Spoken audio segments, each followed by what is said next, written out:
Si quieren polémica y datos, conste, aquí les va.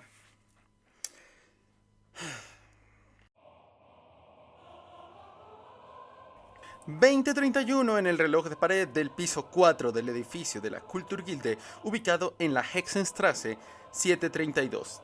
Es un agradable solsticio de invierno que nos acoge con 9 grados en el termómetro. Aún no me acostumbro a este clima invernal, pero el show debe continuar. De este lado del micrófono les saluda Omega Lindo, a los controles Alexandra Reichenbold y en los teléfonos Mienard Noel, al pie del cañón de las dudas y comentarios del público. Hoy hablaremos de una noticia que tiene menos de un mes de haberse anunciado, un mes y cachito, y es algo que me indigna, más porque yo mismo ayudé a que se realizara este fraude. El día de hoy les presentamos en Misterios de lo Aún No Escrito el plagio de Max Greenhouse. Están escuchando el murmullo de los libros de la biblioteca. Soy su guía en estas laberínticas estanterías. Mi nombre es Omega Lindo, crítico literario y escritor. Acompáñenme a conocer los misterios de lo aún no escrito.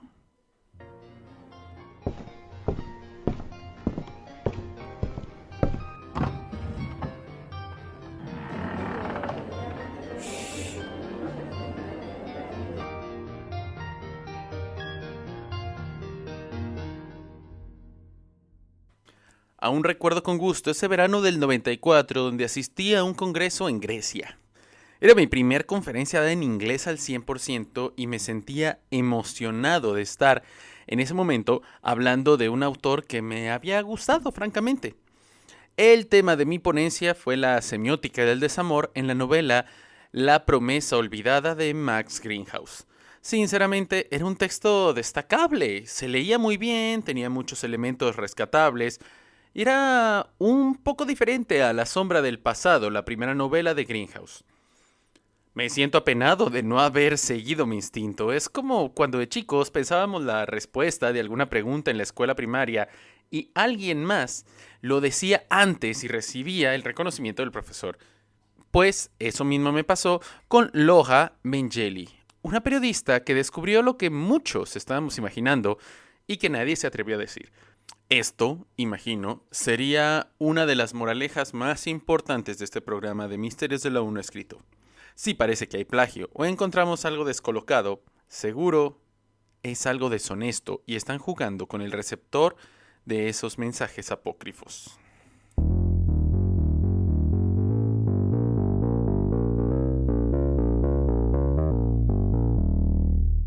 El pasado 20 de octubre salió en el periódico The Enlightened el siguiente reportaje. Originalmente estaba en inglés, pero por presteza, ya que solo tenemos los 20 minutos reglamentarios de nuestro programa y lo que nos robamos de tiempo antes de que lleguen los de Music zum Traumen, lo diré en español.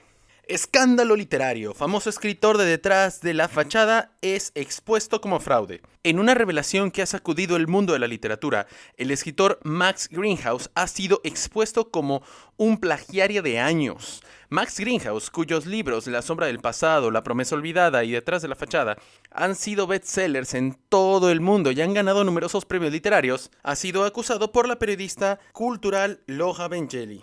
La revelación de que contrataba escritores fantasmas se dio a conocer por la periodista, quien entrevistó a varias personas cercanas a Max Greenhouse después de haber encontrado documentos reveladores, obteniendo pruebas irrefutables de que el escritor no ha sido el verdadero autor de sus obras.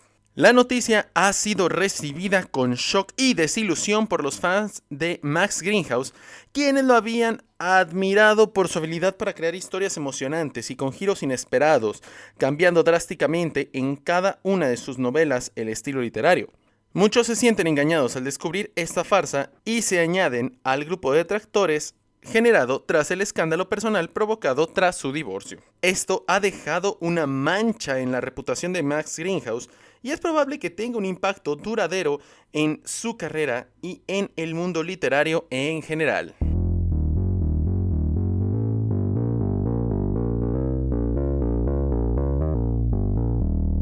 La nota periodística pasó de largo por muchas personas, pero no por el mundo editorial, quien no ignoró para nada este detalle. Aquí debo agradecerle a un compatriota mexicano que está en su estancia en Inglaterra y que me mandó este chisme literario, por lo que mucho de esta noticia viene de Ángel Núñez, el director de la asociación que me trajo acá y alma mater, donde terminé obteniendo mi doctorado. Gracias, doctor Ángel, y les cuento que a partir de la publicación de este periódico el 20 de octubre, el doctor Ángel empezó su pesquisa y se enteró de mucho de lo que aquí se dirá, así que advierto que todo debe ser confrontado con esta fuente de información. Es como un gran abrosita, ¿verdad? La investigación de mi colega es la base de este episodio, así que, dicho este disclaimer, arranquemos con el plagio de Max Greenhouse y parte de su historia. Aquí hago la pregunta de la semana. Recuerden que Spanish Sprache tiene puntos extra para quienes escuchan este programa y nos comenten en español, por favor, en español, sus opiniones. El teléfono es 88 12 23 9. 88 12 23 9. ¿Qué opinan del uso de escritores fantasma en la literatura? A estos que les pagan para que escriban un libro, ¿es ético que un escritor se atribuya una obra que no escribió aunque haya pagado? ¿Han sentido alguna vez que están leyendo un libro y creyeron que el estilo no correspondía al autor que conocían? Llamen y compartan con nosotros sus opiniones y experiencias. Además, pueden decirnos, ¿creen que hay más escritores como Greenhouse en la industria que aún no han sido descubiertos? De nuevo, el número 88 12 23 9. 88 12 23 9. Estamos esperando sus llamadas. Recuerden que hay puntos extra para quienes compartan sus opiniones en español.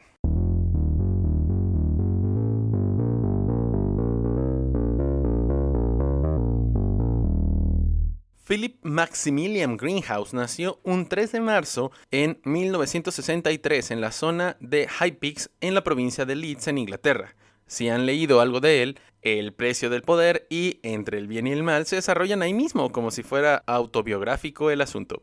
Su madre fue una enfermera y su padre había muerto tras la guerra, como Entre el bien y el mal. Esto dejó al pequeño Max al cuidado de sus abuelos. Quien se volvió la figura paterna en turno. Justamente fue él quien tenía una colección increíble de libros que le abrieron las puertas a la literatura. Similar como le ocurrió al personaje de Ethan Begin en El precio del poder. Es posible que se hubiera sentido fascinado por la biblioteca y pasara horas explorando sus estanterías. Esto no lo vamos a negar, genera una identificación con los lectores, y lo digo más que nada por El precio del poder, ¿verdad?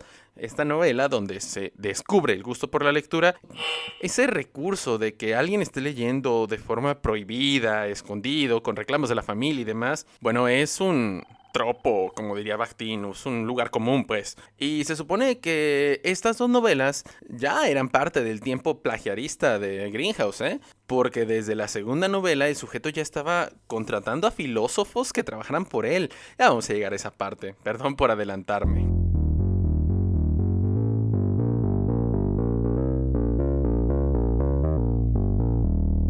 Es difícil decir exactamente cuál fue el primer relato de Max, porque siempre se han dicho diferentes cosas en entrevistas. Desde ahí debimos de habernos dado cuenta que estaba jugando con nosotros, ¿no? Estaba haciéndole a la Borges, a la David Bowie, diciendo cosas para llamar la atención, pero era que sus versiones no estaban calzando. En un par de ocasiones mencionó que su primer cuento era La muerte del diccionario, un relato infantil soso, y en otras entrevistas decía que fue una reinterpretación del mito de Perséfone. Y yo, como escritor, sé lo difícil de memorizarse bien todos los detalles de las primeras etapas narrativas. Pero con un autor como Greenhouse, que amaba los reflectores, se me hace hasta torpe que no generara su propio discurso canónico de cómo había iniciado con la literatura, salvo las mejores opiniones que pueden llegar a modo de llamadas. Ya está sonando el teléfono, ya van un par.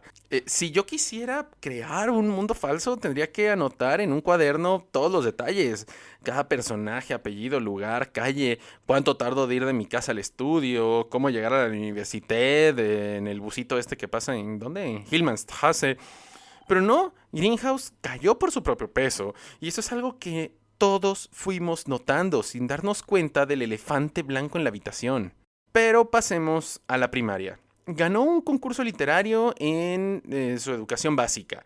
obtuvo el primer lugar, pero como el pequeño Maxi era tímido, solía trabarse, y esto le ocurría constantemente en sus primeras entrevistas. Si se las revisan en VHS, en DVD, en lo que tengan, van a notar que es muy trabado en varios momentos, y lo podemos revisar. Pero bueno, según cuenta en varios documentales, Miss Kinney, su profesora, eligió a una compañera para declamar el poema que Greenhouse había escrito, sin siquiera darle la oportunidad de corregir los tartamudeos. Quizá ahí empezó su trauma, ¿verdad? Pero, ¿saben qué? Esto es parte del chisme hermoso. ¿Saben qué descubrió el doctor Ángel? Que su madre había escrito ese poema. Es increíble, ¿no? ¡Tenemos llamadas! No sé si es Caroline o Caroline. Caroline Svartine, alumna de español. En la música pasa lo mismo. Muchos cantantes no escriben sus canciones. Maya Krama, estudiante también de Spanish Sprache, leí de La sombra del pasado, si no me equivoco. Me gustó, pero ahora no sé qué pensar.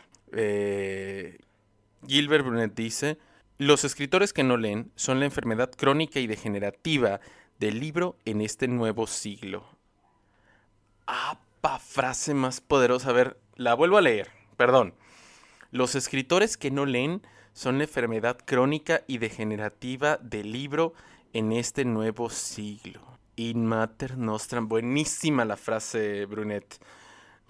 Bien, continuamos. Parece ser que no era un buen escritor. Greenhouse no era un buen escritor, pero el talento se pule, lo sabemos bien los que escribimos. Sin embargo, Max estaba interesado en la escritura pese a sus dificultades comunicativas. Aquellas palabras desorganizadas, como dijo en un par de entrevistas, fueron perdiendo sus errores gramaticales, su falta de cohesión. Todo, según dice, gracias a los talleres de narrativa que tomó en varios puntos de su vida. Parece ser que seguía enojado, con un corazón lleno de gusanos carcomiendo su orgullo. Algo así dice La Máscara de la Verdad. Quiera que fuera el verdadero escritor de esa novela, ¿verdad? Y sin que pudiera encontrar algo que lo llenara tanto como aquella emoción de haber sido escritor renomado como en su primaria. Que bien, ya lo decía Lacan, nuestros traumas nos acompañan toda la vida, ¿no?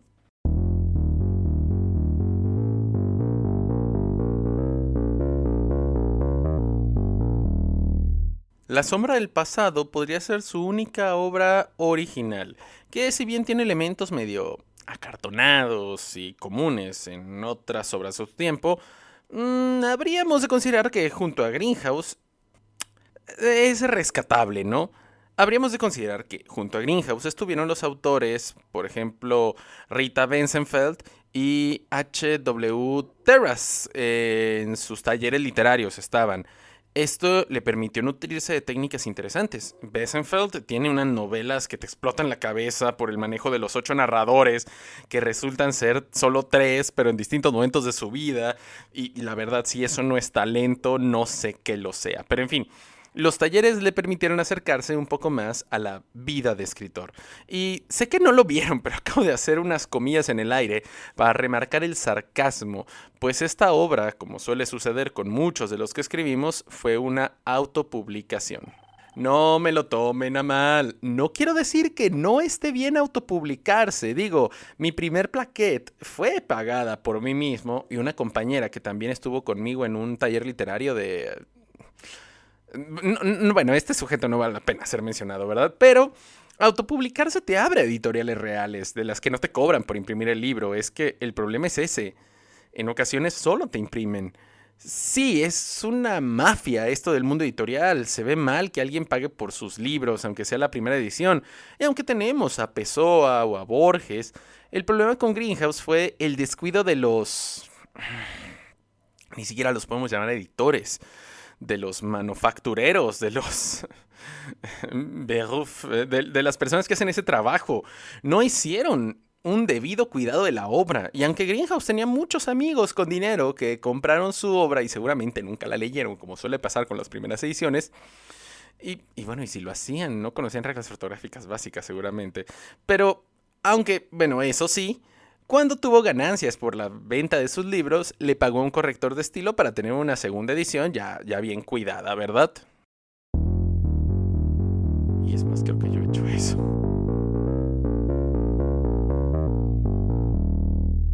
Dios mío, se nos está yendo el tiempo. La novela que les decía, La sombra del pasado, trata sobre una persona que descubre un misterioso objeto enterrado en su jardín. Es una cápsula del tiempo de su yo futuro, la cual contiene un mensaje crucial que podría cambiar el curso de la vida de este personaje.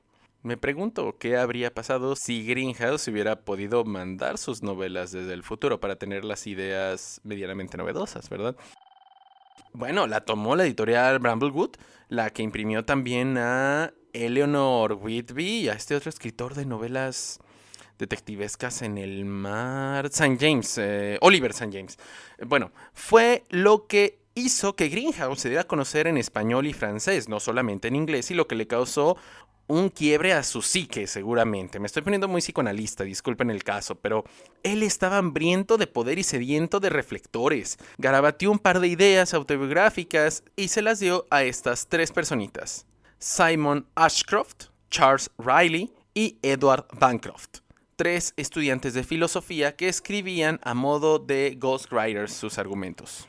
Para este tiempo, Greenhouse ya era abogado. Sí, estudió Derecho. Así que les hizo firmar un contrato de confidencialidad que a la fecha les obliga a tener silencio total o pagar una multa de millones de libras. ¿O euros? Bueno, pero fueron las requisas del Loja Benjeli las que encontraron estos contratos en la casa de campo de Greenhouse.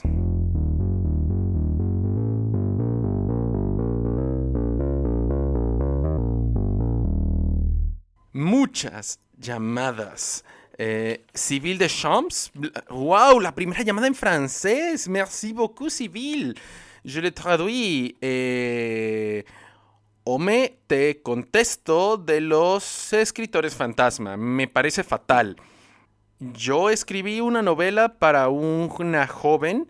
Ella escribió parte del argumento y pasé un montón de problemas corrigiendo y compaginando porque ella quería las cosas de un modo y yo de otro. No me parece ético el uso de escritores fantasma para nada. Tengo la sensación de que ambas fuimos usadas, yo más que ella, pero aprendí que puedo escribir novela. Muchas gracias, Civil, te agradezco. Mira, otra alumna, Ann Atena. Quienes utilizan los servicios de un escritor fantasma tranquilizan su conciencia asumiendo que su pago les da derecho sobre algo que es intangible: la creatividad, estilo, cultura, conocimiento del escritor. ¡Wow! Poderosísimas palabras. Se nota que tienes el espíritu de Minerva hasta en el nombre. Hasta el apellido, perdón. Roosevelt, no sé, la verdad, nos dice ella. Mi tía dice que una amiga le pidió ayuda para escribir un texto sobre crochet que hacía su madre. Escribió varios días y en la presentación, nunca dijo que ella lo había escrito. Mi tía odia a su amiga desde entonces. Gracias a todas por sus comentarios. Historias que dan coraje, ¿no? Muy, muy molesto, la verdad. Bueno, vámonos recio, que el tiempo se acaba. Greenhouse contrató a estos filósofos y un par más de estudiantes para confeccionar, y digo la lista: Entre el bien y el mal, La máscara de la verdad, La promesa olvidada, El precio del poder y Detrás de la fachada, siendo su única obra cuasi original La sombra del pasado. Qué título tan irónico, ¿no? Bueno, no es ironía, tomando en cuenta que esa es la obra de Greenhouse, el recuerdo de lo que fue y que jamás volverá a tener. De eso sí pude haber hecho una ponencia, ahora me estoy dando cuenta. Y bueno, volviendo, qué loco, ¿no? La máscara de la verdad tuvo una beca de patronazgo, ¿cómo se dice? Mecenazgo, que le permitió vivir 8 meses con sus buenas libras mensuales para terminar la novela. Y los logros siguieron llegando. El precio del poder fue presentada en la FIL Guadalajara. No recuerdo bien el año, era Colombia, creo, el país invitado, creo que sí, creo. Yo estaba saliendo de la maestría y fue ahí mismo donde lo conocí. Hasta tengo su libro firmado. Él me dedicó a mí uno de sus libros escritos por sepa cuántos filósofos, sociólogos, filólogos. Así que resulta que... Wow, me acabo de dar cuenta, tengo una mentira en mi biblioteca allá en México. Increíble, pero bueno, eh, estos momentos de interiorización, ¿verdad? Si a esas vamos, remitámonos a su más reciente obra, Detrás de la fachada. Ganó el Thomas Hardy hace 3 años, junto con una cuantiosa suma de 5.000 euros, sin contar la proyección que tuvo a nivel mundial, lo que lo puso en la mira de los medios y obviamente de Loha Bengeli.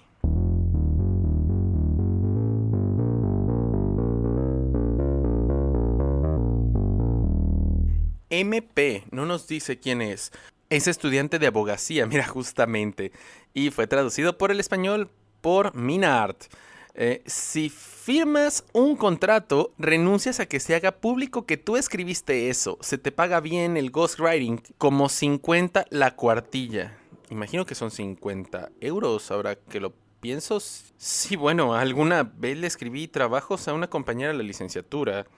Y sí, me pagaba bien por cada uno. Bueno, ya estoy ahorita evidenciando que ya bien hice esto, Dios mío. Bueno, son tiempos. Es una buena reflexión, ¿no? ¿Quién es el verdadero culpable? Si también tiene culpa la persona que está siendo contratada. Eso es una reflexión hermosísima de pensar. Yo diría que no tiene tanta culpa, pero sí está pasando por esas partes. O sea, digo, no es penal el asunto, pero sí está entre lo moral. Pero bueno, gracias estudiante MP por la apostilla. Bueno, resumen del resumen, que ya se nos cierra el tiempo. Loha Bengeli allanó la casa del autor buscando pruebas incriminatorias de lo que pudo haber sido violencia doméstica. Greenhouse, hay que mencionar, llevaba 4 años de divorciado y su mujer siempre había tenido miedo de hablar. Yo creo que seguramente por culpa de alguno de sus contratos de confidencialidad, y entre papeles y papeles encontró los nombres de estos 3 susodichos. Una cosa llevó a otra, de los contratados no se supo nada, y ellos no lo revelaron al menos, pero sí habían suficientes evidencias perdidas en la casita esta como para incriminar a Greenhouse. Toda la información fue extraída con dolo y sin ningún derecho. Ahora mismo, Loha Bengeli está recibiendo una demanda por difamación y robo de información, creo. No sé si existe algo como robo de información, como delito. Pero entre ambos, quien más va a perder será Max Greenhouse. Y quizá los 3 chicos puedan volverse escritores, no sé, se me ocurre que de aquí pueden empezar a publicar a nombre de un seudónimo, como a la Bustos Domecq, ¿no? Muy con Borges. Es más, hasta podrían ganar un planeta, una Alfaguara, seguramente. Aunque ahora que lo pienso, tienen restricciones de qué debe ser un solo autor, ¿no? Que no. En fin, el caso sigue en pie, los medios tirándole con todo a Greenhouse. Loha, entre que sí y no, vuelve al periodismo por sus modos tan ilegales, las cosas como son, o sea, para obtener información privada de los autores fantasma o ghostwriters, como hizo bien mencionar ahorita la alumna, sin posibilidad de decir nada a los medios por el acuerdo que tienen con Greenhouse. Y las autoridades son las que tienen control sobre qué se puede decir o no. Es un borlote, la verdad. Y eso sí, breviario para quienes nos escuchan. Borlote es un caos, es argot mexicano, es un mexicanismo. Y como otro breviario, la esposa de Max Greenhouse terminó defendiéndolo, diciendo que no era posible que él cometiera estos insultos a la literatura. Pero quién sabe por qué lo apoya, si se supone que que la había golpeado a veces y por eso se habían tramitado el divorcio y lo demás. La verdad, esto es digno de una novela, ¿no? Ahora no más falta que alguien plagie la vida del escritor y genere un libro de todo esto, ¿no? Estaría genial. ¿Qué es ese ruido? ¿Por qué suena ahí el ventilador o qué? Sí, déjalo apagado, por favor. Pero ya cerrando el programa, la escritura es una habilidad que se puede desarrollar con la práctica y el esfuerzo. Muchos escritores exitosos han pasado por proceso de aprendizaje y mejora a lo largo de sus carreras. Y si Max estaba dispuesto a trabajar duro y a recibir retroalimentación constructiva, podría haber mejorado. Retroalimentación constructiva, no me gusta, solamente retroalimentación, una buena crítica, no hay crítica buena ni mala. Pero podría haber mejorado sus habilidades de escritura y crear historias verdaderas, bien estructuradas. Estaban ahí sus ideas, se nota. Es muy autobiográfico en algunos casos, Pero pues nadie sabía que Max estaba engañando al público todo este tiempo y que no escribía sus propias historias. Y él firmaba libros. Insisto, tengo un libro firmado por él diciendo que espero que disfrutes esta historia o algo así dice. La verdad, o sea, qué descaro. Pero bueno, Greenhouse, se ganó su fama a costa del trabajo de otros. Y esto es un plagio, pero al haber un contrato, solo se vuelve algo fraudulento y deshonesto. Las condenas de cárcel y multas puede que no apliquen, pero quién sabe qué ocurra con el Thomas Hardy. Ese sí me preocupa. No sé si tengan estas especificaciones de que debe ser de su autoría, individual, inédita. Al menos en México sí están. Necesitaríamos investigar más a fondo qué dice la convocatoria. En este caso, habríamos que revisar estos detallitos, pero de eso se van a encargar los abogados. El problema es que Greenhouse es abogado y conoce muchos de estos huecos legales. Es increíble hasta dónde nos está llevando esta burocracia horrible de los premios literarios. Y como ven, pues la noticia está generando un debate en la industria editorial sobre la ética de contratar escritores fantasmas y la importancia de la autenticidad en la creación literaria. Muchos escritores han expresado su preocupación por el impacto que esto podría tener en la confianza del público en los autores y en la industria en general. Habremos de ver qué ocurre con todo esto, así que pues estén atentos para los chismes literarios que puedan surgir, ¿no? El tiempo se nos agota, gente bonita que nos está escuchando. Y estoy muy agradecido con todas las personas que nos llamaron. Muy pocos alumnos, más público en general, pero encantado con todo esto. Espero que nos sigan sintonizando en el 100.3 de amplitud modulada AM. No sabía que había tantas personas que hablan español en la RCBN. Se aprecia mucho este cariño que nos tienen y la confianza de apoyarnos con sus preguntas y llamadas telefónicas. En los controles, Alexandra Reichenbold y en el teléfono, Minar Noel. Como en cada ocasión, este programa les llega gracias a la Kulturgilde de la Burkenreich Universität. Y despidiéndose de ustedes, de este lado del micrófono, Ome Galindo. Aviento y auf Wiederhören.